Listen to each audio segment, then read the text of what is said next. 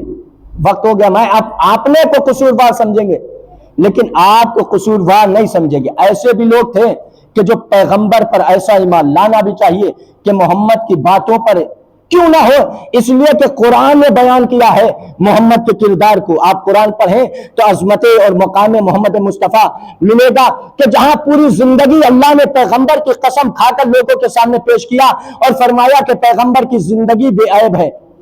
قرآن میں قسم کر کے دیکھیے، اللہ جس کی قسم کھاتا ہے وہ شے بے عیب ہوا کرتی ہے. اللہ کسی عیب دار چیز کی قسم نہیں کھاتا، جس کی بھی قسم کھاتا ہے وہ بے عیب ہوا کرتا ہے. اللہ نے پیغمبر کی زندگی کو قسم کھا کر بتایا کہ پیغمبر کی زندگی بے عیب ہے. اب اگر کوئی پیغمبر کی زندگی میں عیب نکالنے لگے تو اس کی نسلیں تو عیب دار ہو سکتی ہیں، پیغمبر کی زندگی عیب دار نہیں ہو سکتی.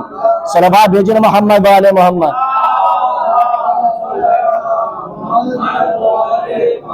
بس انشاءاللہ دوسری تقریر میں کچھ باتیں آپ ملاحظہ فرماؤں گے. تو اللہ نے پیغمبر سے یہ فرمایا، میرے حبیب تمہاری ذمہ داری یہ ہے کہ اس دین کو تمام دین پر غالب بناؤ. لیظہرہ علی الدین کلہ. یقیناً پیغمبر اسلام نے دین کی تبلیغ کی اور دین کو کامل ضرور بنایا. دین پیغمبر کے زمانے میں مکمل ہوا، یہ اور بات ہے، غالب تب ہوگا جب پیغمبر کا بیٹا آئے گا، لیکن کامل پیغمبر اسلام کی زندگی میں دین ہو گیا.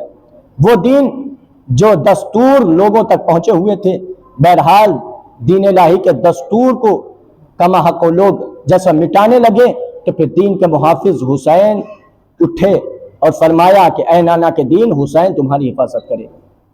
لہذا حسین نے اسی دین کی حفاظت کے خاطر 28 رجب کو مدینہ چھوڑ دیا.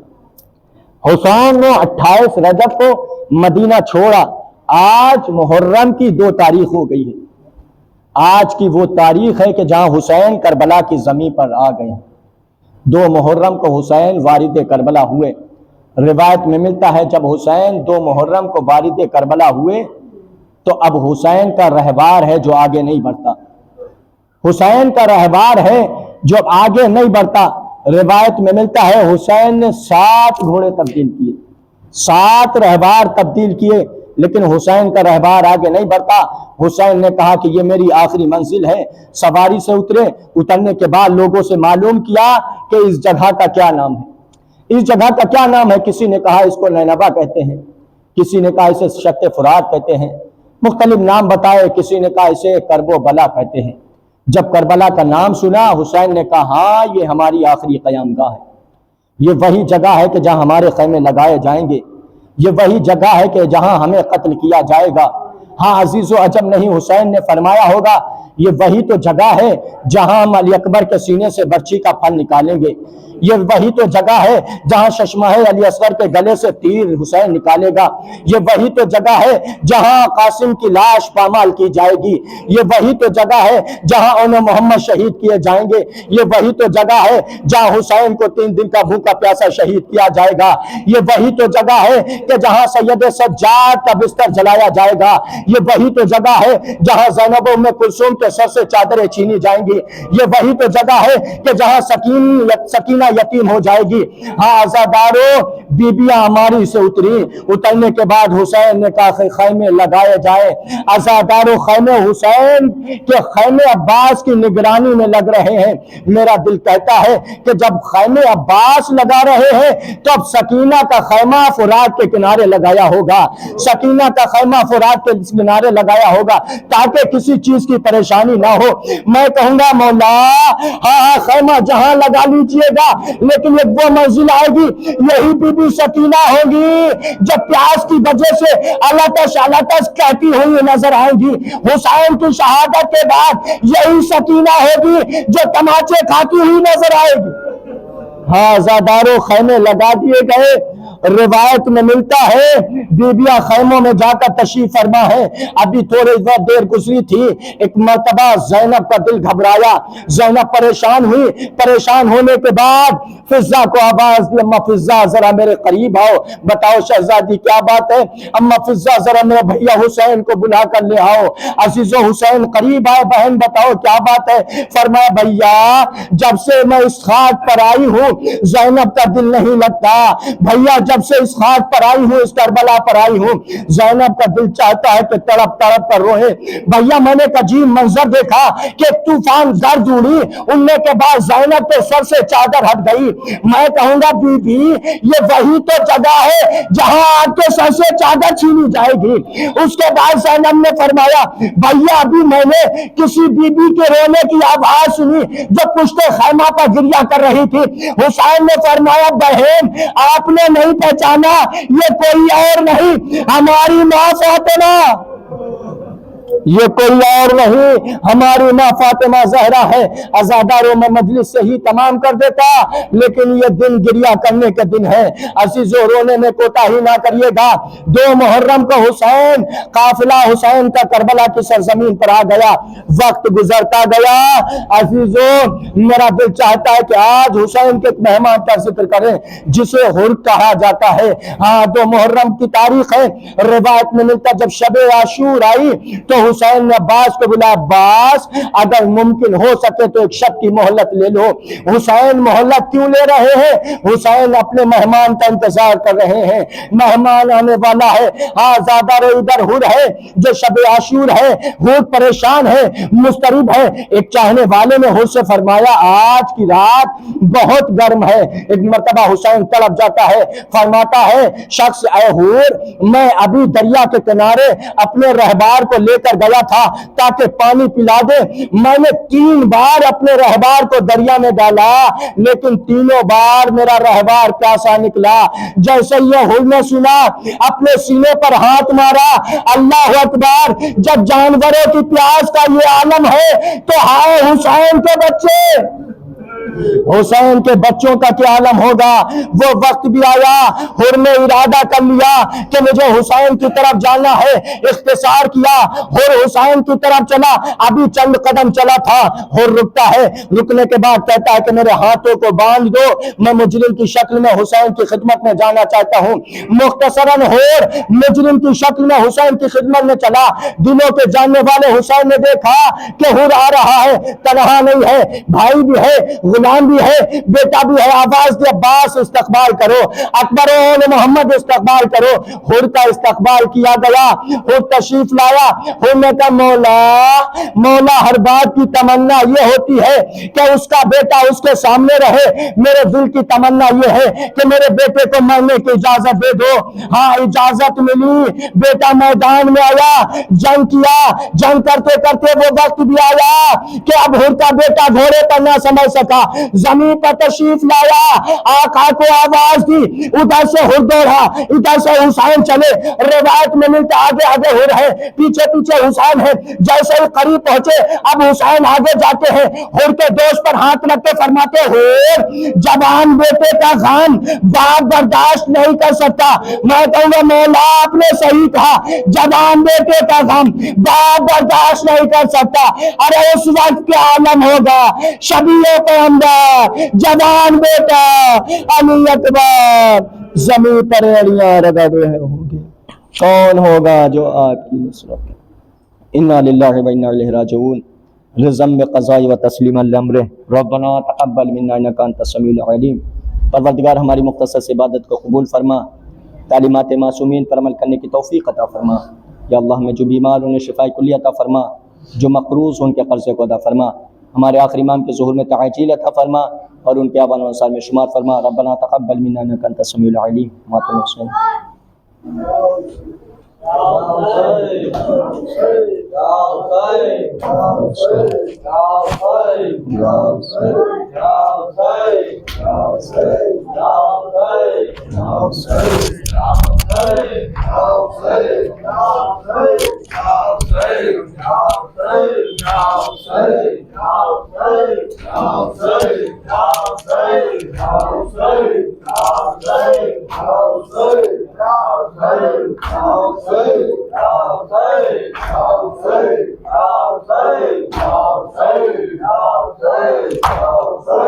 شبیر کو راہ غربت میں نانا کا جو روزہ یاد آیا،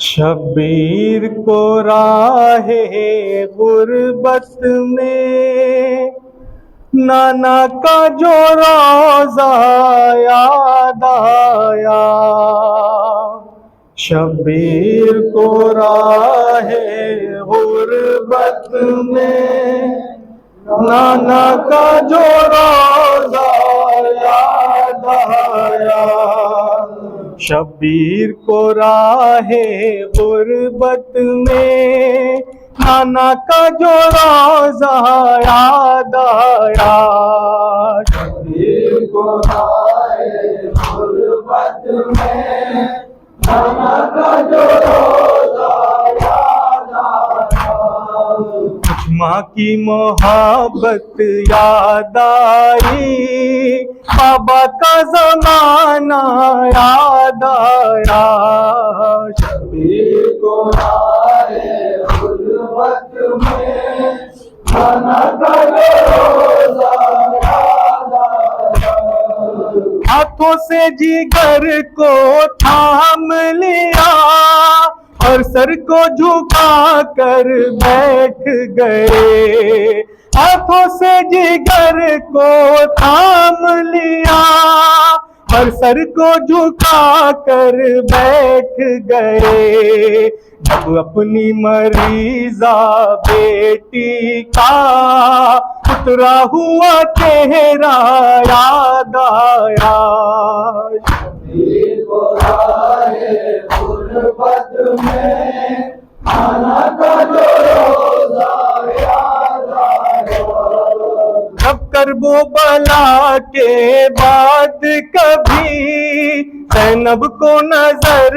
آیا پانی، جب کرب و بلا کے بعد کبھی زینب کو نظر آیا پانی، بچوں کا تڑپنا یاد آیا، بہتا ہوا دریا یاد آیا، شبیر کو راہ غربت میں نانا کا جو روزہ یاد آیا، جب پہنچے وطن میں اہل حرم اور ذکر چھیا چورے کا، زینب نے کہا جب آئے حسین کلثوم کو کیا کیا یاد آیا، شبیر کو راہ غربت میں نانا کا جو روزہ یاد آیا، شبیر کو راہ غربت میں نانا کا جو روزہ یاد آیا، شبیر کو راہ غربت میں نانا کا جو روزہ یاد آیا، جس کو رہائی کی خواہش وہ شام میں ابھی قیدی ہے، کہ جس کو رہائی کی خواہش وہ شام میں ابھی قیدی ہے، ہر شام یہی وہ کہتی تھی، پھر آج مدینہ یاد آیا، شبیر کو راہ غربت میں نانا کا وہ روزہ یاد آیا،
السلام علیکم ابا عبداللہ، السلام علیکم رسول اللہ، السلام علیکم علی جد کبابی، السلام علیکم